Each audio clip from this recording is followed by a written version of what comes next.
ये कहानी है एहसान का कर्ज चुकाने वाले की। लेकिन ये एहसान एक इंसान ने दूसरे इंसान पर नहीं, बल्कि एक इंसान ने जानवर पर किया था। वो जानवर जो अगर कभी किसी इंसान के सामने आ जाए तो उसे देखकर ही उसकी आधी जान चली जाए।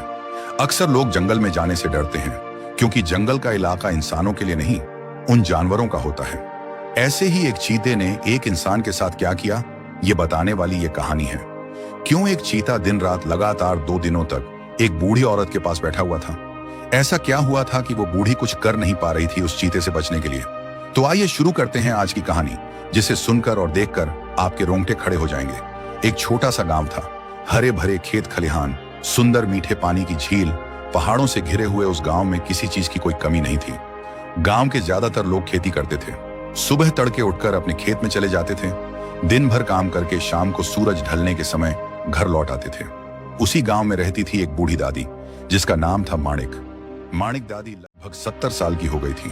उसके सिर्फ चेहरे पर ही नहीं, हाथ और पैरों पर भी झुर्रियों ने अपने निशान बना लिए थे। उसकी त्वचा लटकने लगी थी। उसकी बूढ़ी आंखें अब ज्यादा दूर तक देख नहीं पाती थी। वो एक विधवा थी और कुछ सालों पहले उसके पति की रहस्यमय तरीके से मौत हो गई थी। माणिक दादी और उसके पति जंगल में जाकर दुर्लभ जड़ी बूटियां ढूंढ कर लाते थे और उनकी दवाइयां बनाकर गांव में बेचते थे। गांव में दूसरा कोई वैद्य नहीं था। गांव वाले सब लोग माणिक दादी के बनाए हुए दवाइयों को खाकर तंदुरुस्त रहते थे। माणिक दादी इतनी बूढ़ी होने के बाद भी अकेले जंगल में जाकर जड़ी बूटियां लेकर आती थी। एक बार वो ऐसे ही जंगल में जाने के लिए घर से बाहर आई थी।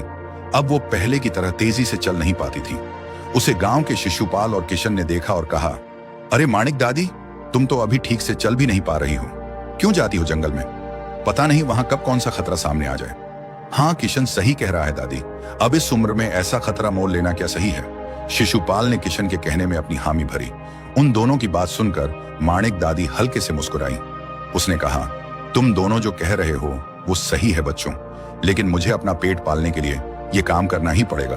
अगर दवाई नहीं बेचूंगी तो पैसे कैसे कमाऊंगी? मेरा तो कोई बेटा या बेटी भी नहीं है जो मुझे पाल सके।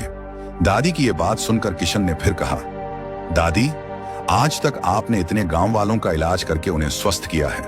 अब हम सबका भी फर्ज है कि आपके लिए कुछ करें।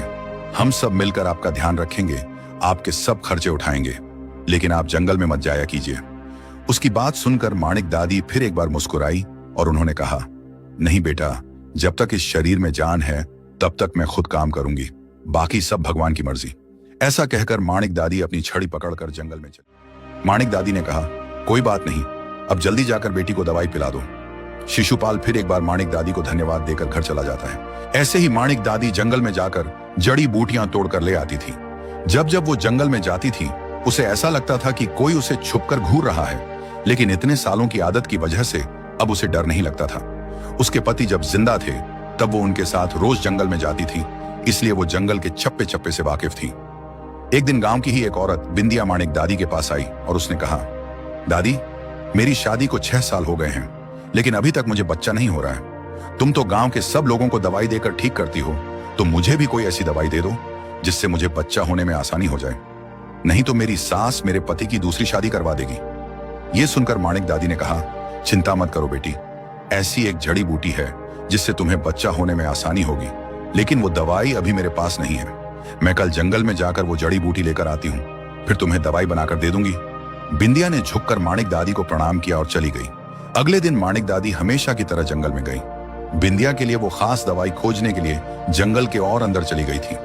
उसे वो जड़ी बूटी दिखाई दी और वो खुशी से उस जड़ी बूटी लेने जाने लगी, लेकिन तभी उसका पैर फिसल गया और वो एक गड्ढे में जाकर गिर गई। शाम हो चुकी थी और अंधेरा होने लगा था। आसपास बैठी रही। रात जैसे जैसे काली हो रही थी, अंधेरा और गहरा हो रहा था। साथ ही जंगल के उस सन्नाटे में जंगली जानवरों और झींगुरों की आवाज से जंगल की शांति भंग हो रही थी।